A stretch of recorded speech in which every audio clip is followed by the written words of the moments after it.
Hello, everyone. Thank you for showing up and welcome to the first course development workshop series of the year. We have two very special guests today. We have Leah Belzy and Nikki Huber, who are both in the Office of Access and Wellness.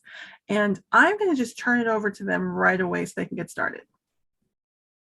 Wonderful. Thank you so much. We're just super excited to be the first of people to present in this series of workshops this year. So thank you so much for inviting us to do this.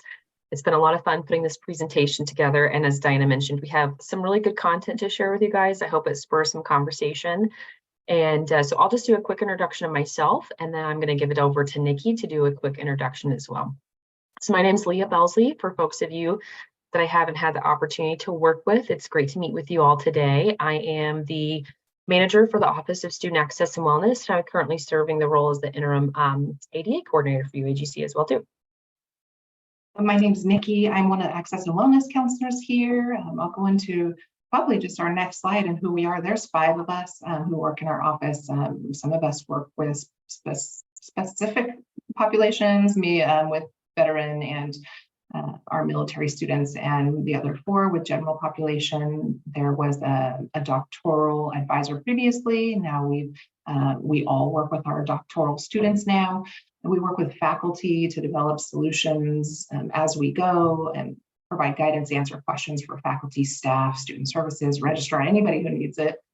And then you might hear from us for various reasons surrounding student requests. If somebody's come up on something in the classroom that they're unable to access for some reason, we'll connect with faculty when students need additional time. Maybe they've already had their time extensions and they need more. We'll be advocating if it's appropriate. And so that's who, and I've been here for 12 years now, and Access Wellness for 5. So that's a little bit about our department, who I am, and then I will pass it over to Leah to talk about why we exist, really. Wonderful. Thank you so much, Nikki. Yeah, we have a lot of great tenure on our team. So if you hear from us or if you have questions, we always like to hear from faculty. So really what you'll see on the screen here are just some civil rights laws and what we have to follow as far as accessibility compliance goes. And there's a lot of information that I can share, and I'm a context person, so I really have to work on bringing that back a little bit here. But I think what the key points to have folks take away here, though, is that, these laws really just establish what the legal requirement is for us as a post-secondary institution. And the best thing I could do to sum all that up is say that any content that we create or that we use has to be accessible for individuals with disabilities. And just to kind of clarify that includes applications, software, websites, videos, PDF files, forms, and so on. So everything has to be available to all students, faculty, staff, visitors who might even come to the website. Everything kind of needs to be accessible. Inaccessible environments tend to create barriers that can hinder somebody's full and effective participation if they have a disability and if they're using assistive technology, especially. So just to give some numbers here, it's about 20% of the US population that have a disability that impacts their computer and internet use specifically. So this means more than 25 million people rely on documents being accessible. When we're looking at the ADA, the Americans with Disabilities Act, it's Title II that we fall under as a public institution that prohibits discrimination against qualified individuals with disabilities. And when we look at Section 508, really what that says for us is that anything we design, develop, distribute, documents, we are responsible for ensuring that those documents comply with Section 508. And you'll see that I've listed the Web Content Accessibility Guidelines underneath there. These guidelines were created by the World Wide Web Consortium, and they really just kind of give guidelines and a framework on how to meet these accessibility requirements that are laid out in Section 508. So those are kind of the 2 main accessibility laws that we're looking at when we talk about compliance with accessible content. And really, non-compliance those, accessibility is the right thing to do, right? But non-compliance can result in barriers that just impact our ability to help students to be able to have them be successful within our institution. And so it's really important that we, as all staff members, try our best to increase accessibility. And also at the same time, when we do this, we're decreasing our risk for any potential litigation or loss of federal funding. So I'm going to stop there with those because I know that's a lot and I could talk more on those, but that's the gist of it. And I'm happy to answer questions for folks. So I'm going to kick it back to Nikki to go over some of the common accessibility things that we come across. Yeah, so our department's contacted many times by students and more recently a lot by faculty as we've gone through some transitions. And some of the things we're seeing most are links that are entire links, right? A screen reader will read the entire thing letter for letter. So you could imagine how time consuming that would be. So we're seeing that a lot, and keyboard navigation not working correctly, right? Screen readers allow students to tab through only using the keyboard to access all content. So we're seeing that's not possible. Color contrast, there's these beautiful diagrams and images that have tons of information in them. If somebody has poor vision and they're not able to see some of that content, you see I put yellow right there. If I have to put my glasses on, squint, and get close to the screen to see that word right there. Appropriate headers, heading 1, heading 2, heading 3. We have resources to help with all this, but we see a lot of times those headers aren't formatted correctly. So a student, instead of being able to tab through the various headers, they're now having to read through all the content. Let's say to get to header 3 in chapter 4, hundreds of pages, right? It's not going to be conducive for effective learning. Inaccessible documents, all of these things apply to documents that are in their tables. Sometimes we see a little bit of jargon in there. So, we're all professionals in our field and use a language that our students, might not be able to access. Captioning and transcripts, that's an obvious one. And alternate text, we're getting a ton of alternate text. We've developed a resource specifically for that, and we'll go into a little bit more of that later. How do we go about resolving these concerns for students? And I'll pass that one on to Leah. So I think there's a number of tools that, Nikki and I have, like she said, resources that we have to provide to folks with these type of common accessibility hiccups that she just described. And we're always available to talk and provide those resources to everybody, and we'll point more of those out. But I think universal design for learning is something that we are, all probably familiar with in this area, but we might not necessarily think about how using universal design for learning can really be a framework to create better and more inclusive classrooms. And so on the screen here, you'll see just the 3 principles of universal design and some examples. But what I'll say is that UDL helps us ensure equitable and inclusive practices and policies by supporting diverse populations of learners. It's more welcoming, it's including and supporting varying abilities and backgrounds and viewpoints and experiences of all students, not just students with disabilities. So, environments that are proactively designed to work for the majority of people really lessens the need for folks to request accommodations, and it makes it easier for everyone to access the same content. I'm not saying that accommodations won't always have a fit. I think that they always will, but accommodations are actually modifications to a learning environment, right, to make it accessible for folks. And when we build access into a classroom, there might not be any further steps needed by a person to gain access. So typically when a student reaches out for accommodations and there's a modification, that's required, it usually means there's a process that they have to go through to ensure they're eligible. That person might have to disclose personal medical information. It can lead to like an increased fear of being stereotyped or discriminated against. And students might not feel comfortable, requesting accommodations all the time. So design modifications and shift in attitudes and the way we think about these things can really provide access while also removing the stigma from students with disabilities and creating like just an improved experience for everybody in the classroom, right? So the value of using UDL is that it increases inclusion and it shows and displays an appreciation for diverse learners. At the same time, we lessen the need for maybe accommodations or modifications. Yeah, Leah, I'm gonna leave the next slide to you also. So the 3 ways to do this is clear right here. Multiple means of engagement, multiple means of representation. Yeah, sure. I'm happy to take this one too. But I'm gonna, pass that on for you. Tips for getting to that space. Great, thanks so much. So yeah, I kind of too have to like squint and get across the screen here just to kind of read all these, but these are just some tips that we've pulled. Again, there's some great resources out there. Some of these tips came from the University of Washington. If you're familiar, they have some great resources that's available. And these are some of the tips that they provided on how you can teach an accessible course with UDL in mind. So you can provide multiple pathways for students to learn. You can use a combination of text or video, different types of reading materials. We've worked with faculty before with some of those images that Nikki had mentioned, really great design and infographics where they would have that same infographic and the information there, but displayed in like plain text. So you can have multiple ways posted in the classroom for students to be able to access the information in different ways, in a way that might work better for them. You can provide multiple ways to communicate and collaborate with students. Some students might prefer to have a phone conversation versus email or vice versa. Some students, are better spoken than they are in the written format. So you can talk with a student about their experience and figure out how they learn best and how they communicate best.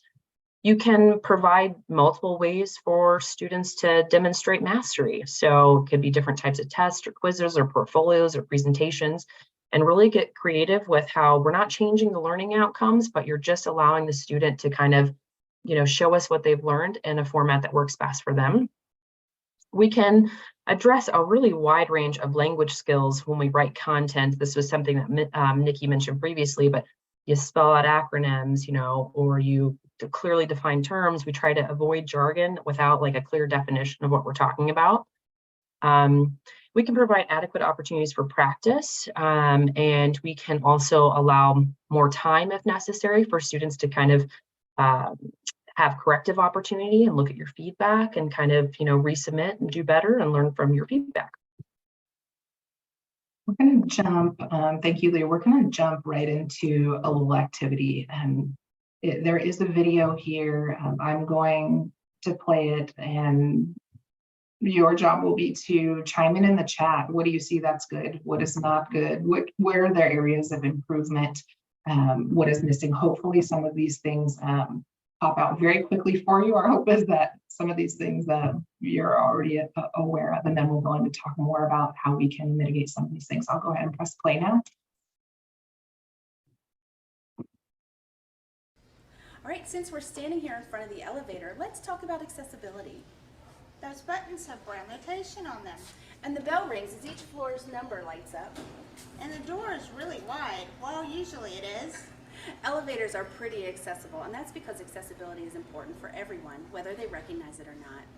Maybe you wear glasses to improve your vision, or maybe you use left-handed scissors. Or maybe that bum knee makes you walk up the ramp instead of the stairs. Or maybe you're colorblind and rely on the arrangement of the lights rather than the colors. Whatever your particular need, the web, like a good elevator, should be something you can navigate with ease. We're here to offer insight into the most common issues faced by web users. We want to make accessible content for all. If you care about your content reaching all learners, you must care about accessibility. All right, I'm going to leave that right there and go to the chat. I need to get to the chat. Lee, are you looking at our chat? Yes, I am. What is missing? What could be better? What was done well? Is the video accessible? Why? Why not? Yeah, I think Michael hit it. The captioning was just not correct for what was fully said there. So, one thing that we would point out about inaccurate captions and about a lot of auto captioning features, which are so wonderful, but they're also just about 60 to 70% accurate most of the time. So for auto captioning features, you can't rely on those. You have to go back and edit those. So if you use auto captioning in a Zoom recording, you would need to go back and edit those. Or if you use auto captioning in a YouTube video, you would want to go back and correct those captions as well too. But it is a great place to start to use the auto captioning feature and then go back and make your edits. It's much more efficient than creating your captions from scratch in a video. And to add to that, Leah, I think they're standing a little bit far from the camera, right? So when you're using auto caption features, you want to be looking at the camera directly, speaking clearly with no background noise. The system won't be able, it will pick it up much like you saw right now, instead of getting even remotely close. You will always have to go back and make adjustments to auto captioning. It's never going to be 99%, which is the requirement. I'm not Correct. looking at the chat. Leah, is there anything else there in the chat? So somebody mentioned that they're not fluent in the language and what the video was captioned in. And somebody else mentioned, let's see, that it was hard to hear and no captions available automatically. So yeah, those are two good points to mention here, and why captions are so important, right? And to be made available to everybody easily is to make sure folks who do have difficulty hearing. I think the hard of hearing might have been maybe more related to the volume in this case, but essentially the same thing, right? When we have a low volume area, or if you're watching a video where you're trying to keep the volume down, or there's a lot of background noise, those captions, again, they're really helpful, not just for students with disabilities, but for a wide range of people. If there is jargon and specific definitions that you might see, captions can help English secondary language learners kind of better understand what's being said as well too. And then transcripts. So if there was a transcript available with this, right, it would mitigate all of that. And one of the, I think, requirements to really cover all students and all needs, and like Leah mentioned, not just students with disabilities, but transcripts, I think, are important moving forward. If it's just, well, as Leah always calls it, a talking head, like I am sitting right here, it's okay just to have a script and post that as a transcript, right? And then Leah, can you talk a little bit more about the details that are required in a transcript in a more complex presentation? Yeah, sure. So, transcripts in a more complex presentation where it's demonstrated, let's say, so an example could be like, say you were demonstrating like a science lab kit for a course. It needs to be time-stamped with the video for what is happening, when it's happening, so that it can be easily followed along with. And it needs to account for things that aren't being spoken audibly. So if the person is, opening the lab kit, pulling out specific tools, you need to describe those tools that came out of the lab kit. So again, it needs to be very descriptive if there is more than just a talking head type video situation to be fully accessible in those transcripts. And the thing that I'll mention about transcripts too is that when we have captions and when we have transcripts, we really cover this broad access for a wide range of abilities. So it's not just for people who might have a visual or a hearing impairment, it also helps students who might have a cognitive or learning disability. So really having both of those available is really key to having that broad coverage of accessibility. I'm going to head straight on to the next slide, and we're going to do another activity here that Leah is going to go ahead and lead. Thank you so much, Nikki. That was very informative. And yes, so I'm going to take this on with alt text. And I do know that there was a question about color contrast. I'm going to come back to that. But I thought we could do an activity about alt text here because we work with a lot of faculty on this, and we, can definitely explain to folks what alt text is and what the requirement is, but we really rely on faculty to tell us, as the subject matter experts, what it is you're trying to convey in the image. And so, we've given you some things to consider here, but, I just thought as a fun activity, you can look at this image and think about in different courses or in different contexts, what could be all the different alt text that people might come up with for this specific image. So if this, for example, was for a fashion magazine, I might say, these cats are displaying the, 2023 spring fashion craze of watermelon hats. And that might be my alt text. But if this was for, a veterinarian course or a different type course, then the alt text is going to be different. So alt text has to be specific to describe the meaning that you're wanting it to convey to folks who can't see it. So a screen reader is going to read the alt text for those people who don't have the visual capability of seeing the image itself. So I'll just kind of throw it over to you guys in the chat to tell me for what course or for what content what might be your example of an alt text for this specific image. Leah, I'm working while they're doing that, working on getting into the chat that I'm hunting for right now on my screen. I can see the chat. I think I think people might be thinking about what they might say about cats with watermelon hats on. I would say this would take time. We'll give it just a moment or If- two. If anybody wants to speak instead of type, just raise your hand and I'll give you, I'll unmute your mic. Any brave souls out there. Oh, I like that. So Michael said motorcycle maintenance certificate program, always wear a helmet. Yep, safety first. Very good. It sounds like there could be a range of possibilities here, and you have to be the expert in your space to get this one right, if there's a right. We might have picked a very obscure image. Thought that we'd make it fun and lighthearted here, but maybe it's a difficult one to pin down the alt text for. But again, so this is something that we commonly work with faculty through, is just thinking about the most important thing is, what is the message that you want to convey? You try to keep the alt text about 150 words or less, although if a picture does contain text within it, you should copy the text specifically and put that in the alt text as well too. So that 150 words is just a guidance to try to keep it short and descriptive. You don't need to put image of, because a screen reader is going to say image of. And then, for a more complex layout with an infographic, of course, you're going to have more text probably than 150 words.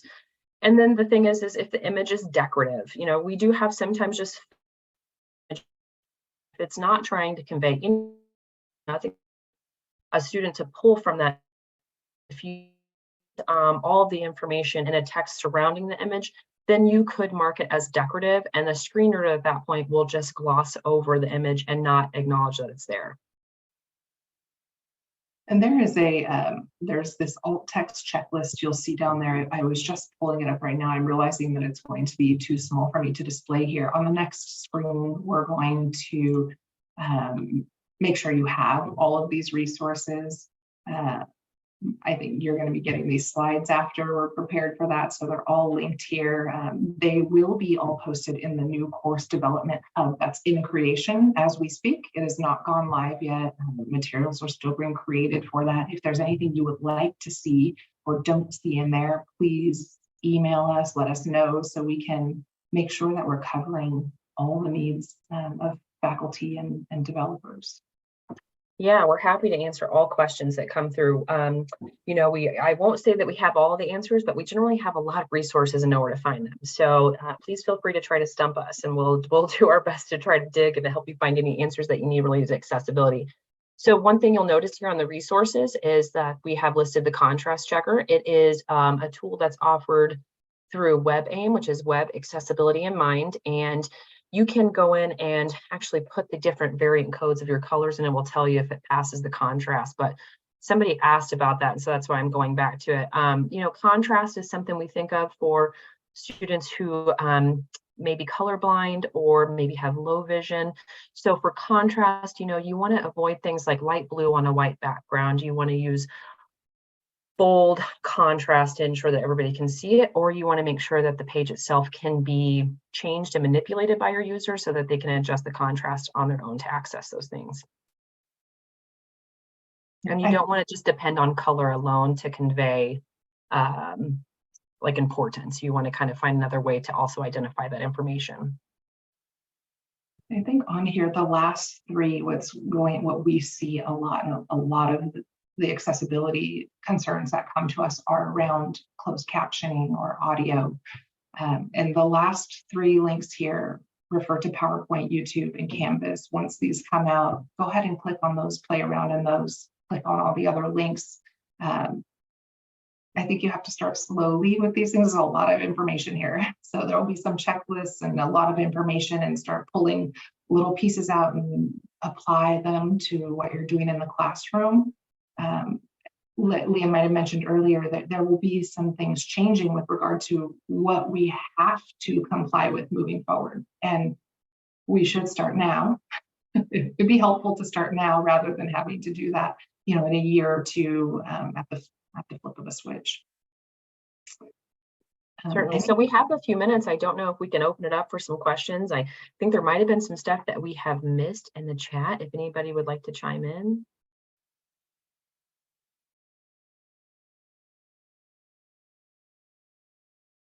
There was a question earlier There's a couple questions in there. One, someone asked what kind of check for Accessibility Learning Mate will do. That's a good question. And so, I think that process is still something that's being worked out, and they do work with like faculty developers for content that you're creating that will live in a course. I do not believe that they will review third-party content that you pull in. So if you use third-party content for your class, that will be on us to kind of review and make sure that's accessible. So again, content that we're creating for a course that's going to live in that course, Learning Mate will review that and kind of, go over the accessibility needs or things that are missing in that and give it the opportunity to be remedied.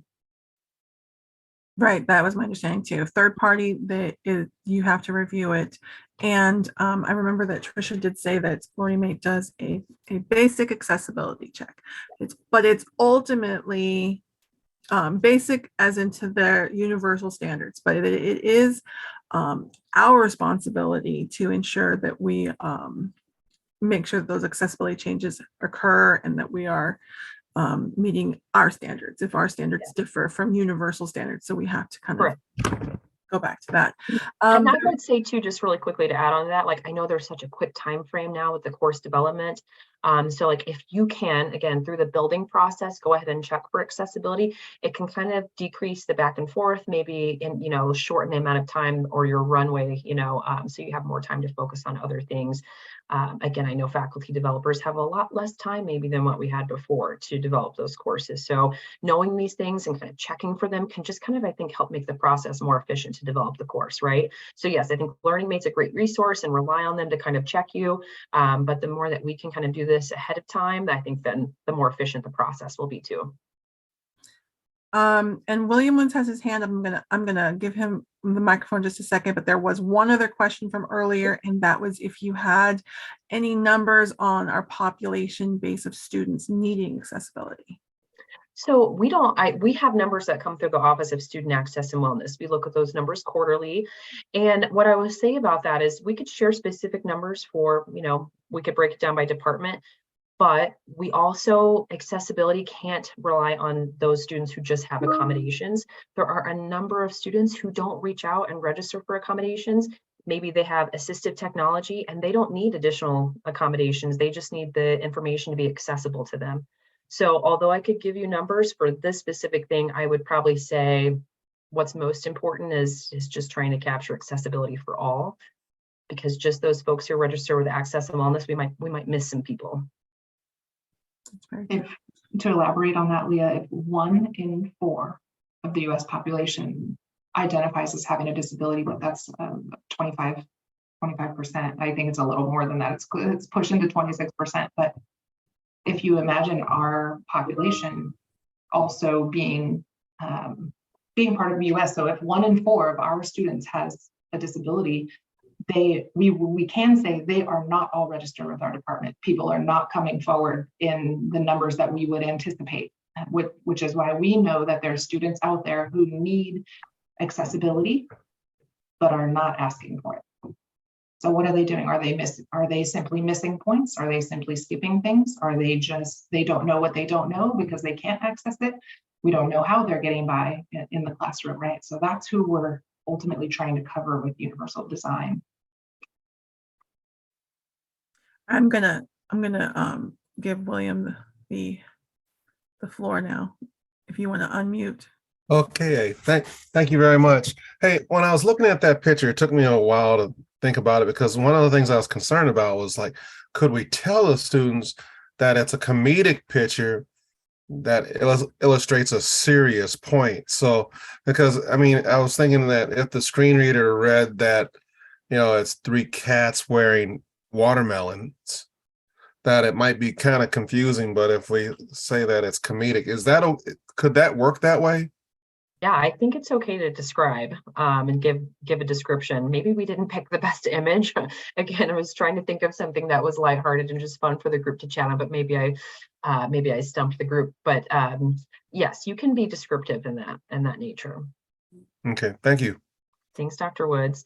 And I saw, Brandy, you asked a question in the chat. And so you said, legally, are we required to have access for students that have a registered disability? No, as far as accessibility requirements go and those regulations I listed, those are across the board. We have to have accessible classroom content, accessible content on the web. It's not just for students that are registered with Access and Wellness. So there is no requirement for a student to have accommodations to get access to things, I guess is a better way to explain it.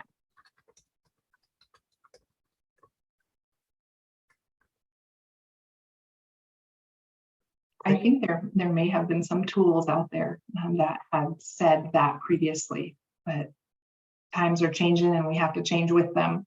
And I think that's one of the ultimate changes coming up, is that everything is going to have to be accessible, whether somebody has requested accessible resources or not. Yeah, and there's like previous cases that you can look at, Office of Civil Rights and cases that they've had with other institutions, and they provide a really good framework for what they're saying we have to do as institutions. And so what we're seeing across the board now is the requirement to make sure that all material is accessible. I had a question for you guys. I had a meeting on Saturday, and so I haven't had a chance to talk to you guys about it since that was just a few days ago. But the discussion was about fonts that are simply better for people with dyslexia. And I know there's multiple different types of dyslexia, but someone gave this resource, dyslexiafont.com. I just wondered if you guys had any information about that, or maybe had better resources than that. And I'll go ahead and mute to listen to your answer. Yeah, so I don't know about that specific website, but there are certain fonts that do work better for folks who experience dyslexia, excuse me. Sans serif fonts are typically what we would refer to. And again, the minimum required would be 12 point as far as size goes, 14 point, even better. And there's probably a number of resources that we could add to our resource page if people wanted to specifically look at the different fonts. I think Veranda might be one of them. I don't want to name ones off that I can't remember specifically, but there are like a subset of fonts that do work better for some folks. Yeah, the one that I remember being mentioned was the Comic Sans, was really helpful for certain types of, like I said, there's different types of dyslexia. Some letters drop out, some letters need to be, spaces between letters have to be different. So once a student acknowledged to the instructor that they had this issue and this concern, then the instructor could send stuff to them in that specific font, which I just thought was really interesting. So thank you so much for that. And that made me think of like just a quick thing, like with math equations that are in images and stuff like that too, for alt text for math, or for images that have math in them, you have to specifically spell out the equation. So the numbers, any of the math signs that are in there, everything has to be fully spelled out too. So for it to be appropriate for a screen reader. Again, reach out if you guys have questions. These are a lot of things that we dive into. I added a link in there to dyslexia simulation, so you could see what that could look like for some students. And it's from WebAIM. It's a resource that we have linked a lot in some of our own internal resources.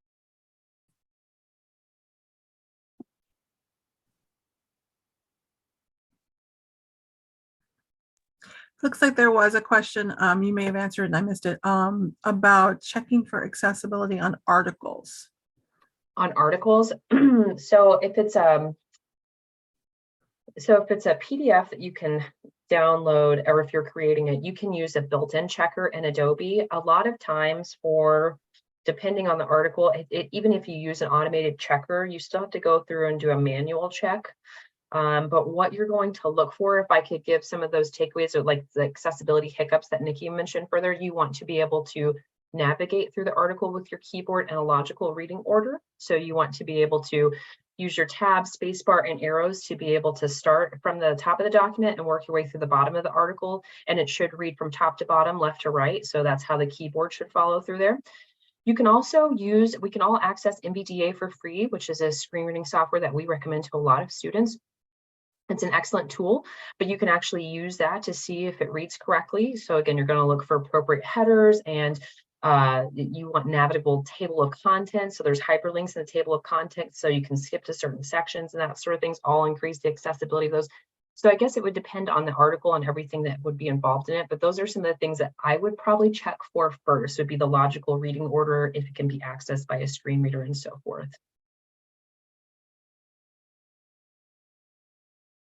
That is very helpful.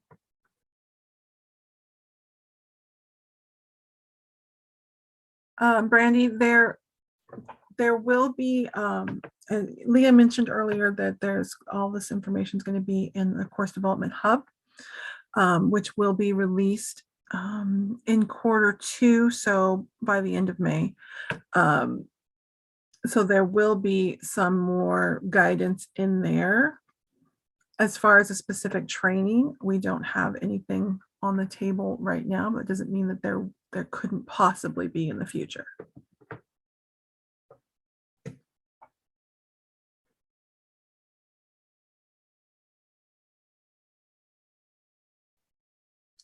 Anybody else has a question and you want to talk, feel free to raise your hand and I'll push the little button for you.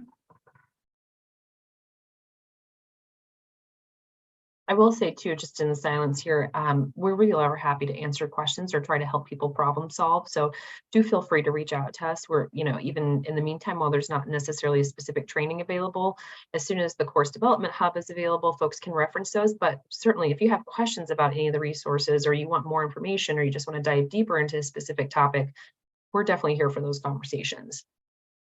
There's never a bad question. We have heard both ends of it. We want an endless amount of information, black hole to dive into, and then others say we keep it short. And so we're trying to sort of navigate that middle ground, but we hope that the Course Development Hub will be a good place to either take as little or as much as you want.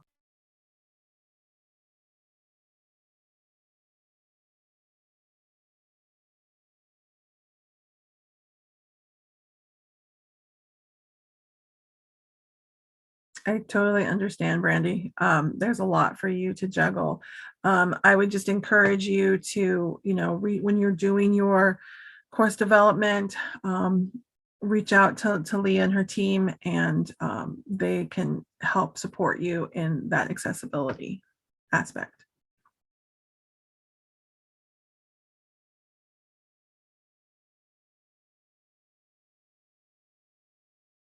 All right, well, if there are no other questions, I'm going to share our schedule for the rest of the year. But first, I do want to thank Leah and Nikki for coming today and sharing all of that information about accessibility. I know that in the dish, there's been lots of questions on transcripts and videos and what's enough, what's not enough, and it's a big topic. So I'm glad that they were able to come today and talk about that. You should be seeing this. Did I share the schedule? I hope I didn't share my desktop instead. So here's the schedule for the rest of the year tentatively. Again, the slides today will be up on the CEDL. Just look for a link in an upcoming issue of the Faculty Digest that comes out on Monday, so that you don't have to hunt around for it. It will be in there. It'll also be linked in the playlist, so you'll have that. And I will upload the video relatively soon. All of the videos from last year are up there, so if you missed a session, you can go watch it again, and you'll be able to watch this session soon too. Again, thank you everybody for coming, and enjoy the rest of your day.